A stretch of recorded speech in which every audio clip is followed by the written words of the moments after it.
नमस्कार साथियों, hypothesis testing topic पर हम डिस्कशन करने जा रहे हैं और इस पूरे टॉपिक को एमसीक्यूज बेस्ड बनाया गया है, जो कि राजस्थान सरकार के अंदर जो एग्ज़ाम हुए हैं, कंपटीशन एग्ज़ाम, जहां पर स्टैटिस्टिक्स का सिलेबस रहा था, वहां से किस तरीके से इस टॉपिक से रिलेटेड क्वेश्चन उठे गए हैं अभी तक, उनको ध्यान में रखते हुए इसका पूरी कंसेप्चुअल बैकग्राउंड तैयार किया है इसका।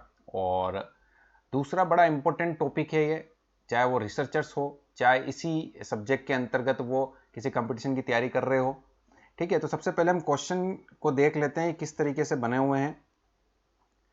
नल हाइपोथेसिस इज एसओ 2011 में पूछा गया है। नल हाइपोथेसिस की कैरेक्टरिस्टिक्स से संबंधित क्वेश्चन था। दूसरा question, which of the following is a case of the type 2 error. Type 1 और टाइप 2 एरर, दो प्रकार की एरर होती है, उसमें आपको टाइप 2 एरर के बारे में यहाँ क्वेश्चन पूछा गया। ये भी एसओ 2011 के पेपर में पूछा हुआ है। Neyman Pearson lemma provides most powerful test for testing. So 2011 में न्यूमैन जो थे नल जो अल्टरनेटिव हाइपोथेसिस है उसके कंसेप्ट को डेवलप किया, उनके थ्योरी बेस्ड कुछ क्वेश्चन पूछा है। और question number 4, in a given situation where both parametric test and non parametric test are applicable. Parametric test और दो नॉन पैरामीट्रिक टेस्ट, दो प्रकार के टेस्ट इसमें अप्लाई होते हैं, उसके बारे में क्वेश्चन पूछा गया है। ये भी एसओ 2011 में क्वेश्चन पूछा है। एक क्वेश्चन आपका, which of the following is not true in reference to testing of hypothesis. Question number 5, ये एग्रीकल्चर एसओ 2020 का जो पेपर हुआ उसमें पूछा गया। हाइपोथेसिस टेस्टिंग के संबंध में कुछ बातें लिखी हुई है, इसमें से कौन सी असत्य है उसको हमने चुनना है। तो पहले उसके कंसेप्ट को जानेंगे, देन उसके बाद उस क्वेश्चन का जवाब देंगे। और एक क्वेश्चन आपका इन 6 question number, in testing of hypothesis which one is not true. ये भी हाइपोथेसिस टेस्टिंग के संबंध में कुछ फैक्ट्स हमें दिए हुए हैं और उनमें से हमें सही फैक्ट्स को चुनना है, सॉरी जो असत्य है उसको हम चुनना है। यह भी एग्रीकल्चर एएसओ 2020 के क्वेश्चन पेपर में पूछा गया क्वेश्चन है। आइए सबसे पहले हम कंसेप्ट को समझ लेते हैं कि हाइपोथेसिस टेस्टिंग होती क्या है। देखिए, इससे पहले जो हमने वीडियो शेयर किया था आपसे, उसके अंतर्गत सैम्पलिंग मेथड्स टॉपिक से संबंधित डिस्कशन हमने किया। देखिए, सैम्पलिंग मेथड्स क्या है। सैम्पलिंग एक प्रोसीजर है जहां से हम क्या करते हैं, यूनिवर्स से कुछ सैंपल सेलेक्ट करते हैं और उन सैंपल के आधार पर यूनिवर्स का उसको डिटरमाइन करते हैं, पैरामीटर्स को, और उनकी परिकल्पना निर्धारित करते हैं। तो जो सैंपलिंग का ऑब्जेक्ट है, वो सैंपलिंग का उद्देश्य यही है, जो सैंपलिंग प्रोसीजर हमने फॉलो किया है उसके पीछे यही है कि जो यूनिवर्स है, यूनिवर्स और जो सैंपल, तो यूनिवर्स की स्टडी हम नहीं करना अवॉइड करते हैं, सैंपल स्टडी हम करते हैं। विशेष परिस्थितियों के अंतर्गत ही यूनिवर्स स्टडी की जाती है, बाकी मोस्टली जो सैंपल स्टडी की जाती है और जो सैंपलिंग स्टडी की जाती है उसके पीछे ऑब्जेक्ट ही दो ही है। एक तो आपको क्या करना होता है, एस्टिमेशन करना होता है पैरामीटर्स को, और पैरामीटर्स क्या होते हैं, जो यूनिवर्स है, जो पॉपुलेशन है, उसके स्टैटिस्टिकल मेजर जो होते हैं वो पैरामीटर्स कहलाते हैं। और दूसरा जो इसका टारगेट होता है वो हाइपोथेसिस टेस्टिंग का पार्ट होता है। हाइपोथेसिस क्या है और हाइपोथेसिस टेस्टिंग क्या है, ये हमें जानना होगा। देखिए, इंडक्टिव स्टैटिस्टिक्स के अंतर्गत स्टैटिस्टिकल इन्फ्रेंसेस की कुछ विधियां हैं और उस विधियों के अंतर्गत ये हाइपोथेसिस टेस्टिंग भी एक अच्छी विधि है जो कि डिसीजन मेकिंग से संबंधित है। और इसके अंतर्गत जो हाइपोथेसिस है वो क्या है, किसी भी तथ्य के बारे में कोई मान्यता निर्धारित करना, वही क्या कहलाती है, परिकल्पना कहलाती है, वही हाइपोथेसिस कहलाती है। और जो स्टैटिस्टिकल हाइपोथेसिस होती है वो क्या करती है, स्टैटिकल हाइपोथेसिस जो पॉपुलेशन है, उस पॉपुलेशन का जो पैरामीटर है उनका संख्यात्मक मान के बारे में अपनी मान्यता निर्धारित करती है, मान्यता बताती है। और उसको ये मान्यता सत्य है, ये ट्रू है या फॉल्स है, इसकी जांच की जाती है। और इसकी जो जांच की जाती है वो टेस्ट के माध्यम से की जाती है। ठीक है, और उन टेस्ट के आधार पर, उनका परीक्षण के आधार पर हम कहते हैं कि यह मान्यता सही है अथवा नहीं है। तो पूर्व निर्धारित जो मान्यता है उसे हम क्या कहते हैं, नल हाइपोथेसिस कहते हैं, जिसे H0 से डिनोट किया जाता है। और इसकी क्या विशेषता है, नंबर 1, एक ये क्या करती है, नो डिफरेंस की भावना है इसके अंदर, यानी ये सैंपल और जो आपका यूनिवर्स है उसके बीच में किसी प्रकार, इनके जो संख्यात्मक मान है इनके बीच में किसी प्रकार का डिफरेंशिएशन नहीं रखती, जीरो डिफरेंस। दूसरा, ये एक सिंपल हाइपोथेसिस होती है। देखिए, सिंपल और एक कंपोजिट हाइपोथेसिस होती है। जो सिंपल हाइपोथेसिस होती है वो क्या होती है, ये यूनिवर्स के पैरामीटर की एक सिंगल पॉइंट को डिस्क्राइब करती है, स्पेसिफिक क्वालिटी को दर्शाती है, मल्टीपल नहीं। जो मल्टीपल पॉइंट को डिस्क्राइब करे वो कंपोजिट हाइपोथेसिस कहलाती है। क्योंकि नल हाइपोथेसिस सिंपल हाइपोथेसिस ही है, क्योंकि वो एक सिंगल वैल्यू के बारे में हमें बताती है। तीसरी इसकी क्वालिटी ये होती है नल हाइपोथेसिस की कि यही हाइपोथेसिस होती है जो टेस्टिंग के लिए यूज की जाती है, testing for all possible rejections, उसके लिए इसका उपयोग किया जाता है। इसके अगेंस्ट दूसरी जो हाइपोथेसिस होती है इसे हम अल्टरनेट हाइपोथेसिस कहते हैं, इसे H1 से डिनोट किया जाता है, जिसका डेवलपमेंट जो है जे न्यूमैन जो है उन्होंने इसको डेवलप किया। और ये रिसर्चर पॉइंट ऑफ व्यू से ज्यादा इंपॉर्टेंट होती है, रिसर्चर के लिए इंपॉर्टेंट होती है। क्यों? क्योंकि नल हाइपोथेसिस तो बाय डिफॉल्ट होती है, जो बनेगी पूर्व निर्धारित होती है, परंतु जो रिसर्चर जो है वो अपने इंटरेस्ट के हिसाब से अल्टरनेटिव हाइपोथेसिस को डिटरमाइन करते हैं। और ये जो अल्टरनेटिव हाइपोथेसिस होती है वो किस प्रकार की होती है, कंपोजिट होती है। क्योंकि अल्टरनेटिव हाइपोथेसिस जो है आपकी जो यूनिवर्स के दोनों ही पहलू की तरफ हो सकती है। जैसे फॉर एग्जांपल हम बात करें कि नल हाइपोथेसिस जो थी, यानी जो यूनिवर्स है, यूनिवर्स का जो पैरामीटर है, पैरामीटर्स में म्यू यानी कि जो अर्थमेटिक मीन को डिस्क्राइब करता है, वो मैं कहता हूं कि फॉर एग्जांपल कोई 50 है, ये हो गया नल हाइपोथेसिस। और इसकी अल्टरनेट हाइपोथेसिस कैसे बनती है, इस तरीके से बनाते हैं, क्या होती है, नॉट इक्वल टू 50। तो ये यूनिवर्स का जो अर्थमेटिक मीन है वो 50 के बराबर नहीं है। कोई स्टडी उसका ऐसे हम एग्जांपल लिया है, तो ये दोनों ही तरफ ये नहीं है, तो ये इससे ज्यादा हो सकता है या इससे कम हो सकता है। और दूसरा, या फिर हम इसके अगेंस्ट ये भी कर सकते हैं कि mu equals to more than 50 या mu equals to less than 50। तो यानी जो अल्टरनेट है, अल्टरनेटिव हाइपोथेसिस का वर्क ये है कि जो अल्टरनेट दे, विकल्प दे, एक से अधिक पॉइंट को डिस्क्राइब करे, तो इसलिए इसको कंपोजिट हाइपोथेसिस भी कहते हैं। और इसी कारण इसी के आधार पर टेस्ट भी अप्लाई होते हैं, जिसे टेस्ट को हम दो भागों में बांटते हैं, एक हम कहते हैं वन टेल टेस्ट और दूसरा कहते हैं टू टेल टेस्ट। जब स्थितियां इस तरीके की हो, जब हम अल्टरनेटिव हाइपोथेसिस को इस तरीके से डिस्क्राइब करें, तो हम कहेंगे कि जो टेस्ट है वो कौन से होंगे, टू टेल टेस्ट होंगे। टू टेल टेस्ट होते हैं, इसका मतलब यहां पर जो इसके रिजेक्शन पॉइंट होते हैं वो दो प्रकार के होते हैं। जब नॉर्मल डिस्ट्रीब्यूशन कर्व बनाते हैं तो रिजेक्शन पॉइंट दो साइड होते हैं। और वन टेल टेस्ट के अंतर्गत क्या होता है, रिजेक्शन पॉइंट सिर्फ एक तरफ बनता है। अब यदि स्थिति इस तरीके की है तो हम कहते हैं कि राइट टेल टेस्ट है, और यदि इस तरीके की है, डिस्क्राइब किया हुआ है, तो हम कहते हैं लेफ्ट वन टेल टेस्ट है।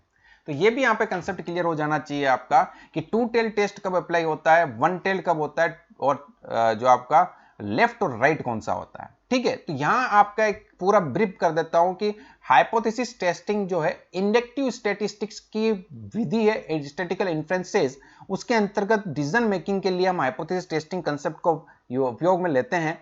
और इसके अंतर्गत यूनिवर्स और सैंपल, जो सैंपल के आधार पर जो हमने स्टडी की और यूनिवर्स की जो मान्यता है उसको हम सिद्ध करने करते हैं कि वो जो यूनिवर्स की जो मान्यता निर्धारित की हुई है वो सत्य है या असत्य है। और इसकी निर्धारिता कैसे होती है, टेस्ट के माध्यम से, और टेस्ट हम यहां पर अप्लाई करते हैं।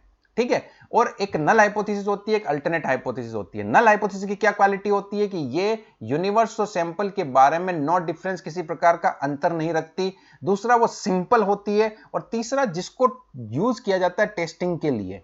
ठीक है, इसके अगेंस्ट जो हाइपोथेसिस होती है वो अल्टरनेट हाइपोथेसिस होती है, और जिसका कंसेप्ट डेवलप किसने किया, जे न्यूमैन ने किया। दूसरा, ये जो हाइपोथेसिस होती है वो कंपोजिट हाइपोथेसिस होती है, क्योंकि वह पॉपुलेशन पैरामीटर्स के एक से अधिक वैल्यू को डिस्क्राइब करती है। तीसरा, यहां पर ये ध्यान रखें वन टेल्ड और टू टेल्ड टेस्ट कैसे होते हैं, और टू टेल्ड का क्या मतलब होता है, और वन टेल्ड लेफ्ट कब होगा और राइट कब होगा, ये सारी चीजें हमें यहां पर पता होना चाहिए।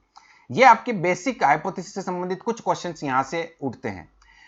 फिर जो है एरर के संबंध में क्वेश्चन पूछे जाते हैं, टाइप 1 एरर और टाइप 2 एरर। क्योंकि हम जानते हैं कि नल हाइपोथेसिस की ही टेस्टिंग की जाती है, तो हम यहां पर समझ लेते हैं कि टाइप 1 एरर कब होगी और टाइप 2 एरर कब होगी। देखिए, नल हाइपोथेसिस के संबंध में अगर क्वेश्चन आया है तो हम यहां पर एक चार्ट के माध्यम से आपको समझाऊंगा मैं। देखिए, नल हाइपोथेसिस जिसे H0 से डिनोट किया जाता है वो क्या है, ट्रू है। और ट्रू है और हम उसे क्या कर देते हैं, एक्सेप्ट कर लेते हैं, तो ये क्या कहलाता है, ये करेक्ट डिसीजन कहलाता है। अगर नल हाइपोथेसिस सही है और उसको हम सही मानते हैं, उसको एक्सेप्ट भी करते हैं, तो ये करेक्ट डिसीजन कहलाता है। और दूसरा होता है रिजेक्ट। नल हाइपोथेसिस ट्रू है परंतु हम उसे क्या कर रहे हैं, रिजेक्ट कर रहे हैं, तो ये क्या, कौन सी एरर कहलाती है, टाइप 1 एरर कहलाती है। और टाइप 1 एरर को और भी एरर्स के नाम से जाना जाता है। पहला, चूंकि ये रिजेक्शन है तो ये रिजेक्शन एरर के नाम से भी जानी जाती है, और स्टैटिकल क्वालिटी कंट्रोल के अंतर्गत इसे प्रोड्यूसर रिस्क भी कहते हैं। अब प्रोड्यूसर रिस्क क्या है, इसके उसको हम एग्जांपल के माध्यम से समझ लेंगे। दूसरा, यहां पर नल हाइपोथेसिस आपकी फॉल्स है और हम क्या करते हैं, उसे रिजेक्ट कर देते हैं। यदि असत्य है और हम उसे रिजेक्ट करते हैं तो बिल्कुल सही बात है, ये करेक्ट डिसीजन हुआ आपका, और ये एक पावर ऑफ टेस्ट है। क्या होता है पावर टेस्ट की बात करेंगे हम। दूसरा, यहां पर यदि नल हाइपोथेसिस जो आपकी फॉल्स है पर हम उसे एक्सेप्ट कर लें तो ये एरर कहलाती है टाइप 2 एरर कहलाती है, जिसे हम टाइप 2 एरर को हम क्या कहते हैं, इसे आप एक्सेप्टिंग एरर भी कहते हैं, क्योंकि एक्सेप्टिंग के अंतर्गत आती है, एक्सेप्टिंग एरर कहते हैं। और साथ ही साथ इसको कंज्यूमर रिस्क भी कहते हैं, स्टैटिकल क्वालिटी कंट्रोल की लैंग्वेज के अंतर्गत। ठीक है, तो ये आपको पता होना चाहिए टाइप 1 और टाइप 2 एरर का कंसेप्ट। देखो टाइप 1 एरर कब होगी, बिल्कुल एक बार ब्रीफ कर देता हूं। यदि नल हाइपोथेसिस आपकी ट्रू है, सही है, और हम उसे क्या कर लेते हैं, गलती से रिजेक्ट कर देते हैं, तो वो टाइप 1 एरर होगी। नल हाइपोथेसिस गलत है और गलती से उसे हमने एक्सेप्ट कर लिया तो वो टाइप 2 एरर कहलाएगी। अब इसको हम चाहे एग्जांपल देख सकते हैं कि हम कोई मेडिसिन, किसी बीमारी के लिए हमने कोई मेडिसिन डेवलप की और यूनिवर्स के रूप में उसकी मान्यता है कि वो मेडिसिन जो है अच्छी वर्क कर रही है और मरीजों को सही कर रही है, परंतु हमने कोई सैंपल उठाया, देखा वहां पर, और वहां से जो एक्चुअल स्थिति रिजल्ट जो आए वो इस तरीके से आए कि जो थी उसमें रिजल्ट निकाला गया कि आपकी गलती से वो मेडिसिन जो है वो प्रभावहीन है, और दूसरा उसका एडवर्स इफेक्ट और है, नकारात्मक प्रभाव पड़ रहा है, और इस कारण से हमने क्या कर दिया, नल हाइपोथेसिस को रिजेक्ट कर दिया। तो ये कौन सी एरर कहलाएगी, टाइप 1 एरर कहलाएगी। इसी के अगेंस्ट यदि हम ये कहें कि नल हाइपोथेसिस आपकी बनी हुई है, अब हम ये कहें कि वो जो आपकी मेडिसिन थी वो अब वास्तव में देखा गया उसका नकारात्मक प्रभाव पड़ रहा है,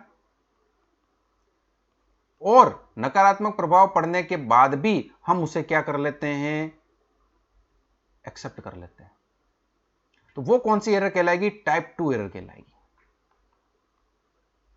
देखिए समझे, एक तो मशीन जो मेडिसिन है वो वर्क कर रही है, यूनिवर्स के संबंध में उसकी परिकल्पना निर्धारित की हुई है और अच्छा परंतु जब हमने स्टडी की उसके अंतर्गत ये देखा गया कि वास्तविक रूप से उसका सैंपल सिलेक्शन करके हमने स्टडी की तो उसमें पता चला कि किसी कारणवश हमने गलती कर दी और उसको हमने क्या कर दिया कि हमने यह करार कर दिया कि वो प्रभावहीन है और नकारात्मक प्रभाव कर रही है, मरीजों को और बीमार कर रही है, और वो क्या कर ली, हमने रिजेक्ट कर दी नल हाइपोथेसिस को। तो वो तो हो गई टाइप 1 एरर, परंतु नल हाइपोथेसिस को हमने क्या कर दिया, एक्सेप्ट कर लिया, जबकि वो गलत थी। ठीक है, तो वो कौन सी कहलाएगी, टाइप 2 एरर कहलाएगी। यदि गलत दवाई मरीजों को दी जा रही है और मरीजों को वो नेगेटिव इंपैक्ट कर रही है, परंतु हमने ये मान लिया कि ये दवाई तो बहुत अच्छी है, क्योंकि नल हाइपोथेसिस तो वही है, दवाई वर्क कर रही है, हम तो ये कह रहे हैं, नल हाइपोथेसिस तो क्या कह रही है कि दवाई वर्क कर रही है, पर वास्तव में दवाई वर्क नहीं कर रही है, वो नकारात्मक प्रभाव डाल रही है, और हम ये मान के चल रहे हैं कि जो नल हाइपोथेसिस बनी है वो सही बन गई और उसको हमने एक्सेप्ट कर लिया। तो ये हमारी टाइप 2 एरर हो गई। और इस तरीके से यदि हमने उस मेडिसिन को उस डिजीज के लिए अगर एक्सेप्ट कर लिया तो और भी हम जो हमारे पेशेंट्स हैं उनको दवाई देंगे तो हो सकता है कि वो डिजीज जो है, वो जो पेशेंट है वो और ज्यादा बीमार हो जाए और हो सकता है उनकी मृत्यु भी हो जाए। तो ये संभावना रहती है। इसलिए कहते हैं कि जो सेकंड टाइप की एरर होती है वो थोड़ी जो है वो गंभीर होती है। तो यह आपको कंसेप्ट टाइप 1 और टाइप 2 एरर का क्लियर होना चाहिए। दूसरा, यहां जो आपकी टाइप 1 एरर है उसको हम अल्फा से डिनोट करते हैं और जो टाइप 2 एरर है उसको हम बीटा से हम डिनोट करते हैं। यह भी आपको यहां पता होना चाहिए। तो दूसरा, यहां इसे कंज्यूमर रिस्क क्यों कहा गया है और इसको प्रोड्यूसर रिस्क कैसे कहा है, उसके बारे में जान लेते हैं कि यदि कोई प्रोड्यूसर है और प्रोड्यूसर जो है उत्तम क्वालिटी का प्रोडक्ट बनाता है और आपको सप्लाई करता है, परंतु उसकी ऐसी खेप आपके हाथ लग गई और आपने उसकी टेस्टिंग की और वो उसमें क्या हो गया, बहुत अच्छी क्वालिटी का बनाता है, परंतु गलती से हमने क्या कर दी, उसको उसके प्रोडक्ट को रिजेक्ट कर दिया, तो अब किसको घाटा होगा, प्रोड्यूसर को घाटा होगा। ठीक है। और इसी के प्रकार से जैसे आपने मेडिसिन का एग्जांपल दिया कि कंज्यूमर क्या, एक पेशेंट है और पेशेंट को गलत दवाई चढ़ा दी गई तो निश्चित तौर पर उसकी मृत्यु होगी या वो और तबियत उसकी खराब होगी। तो इस टाइप की जो एरर होती है वो टाइप 2 एरर कहलाती है।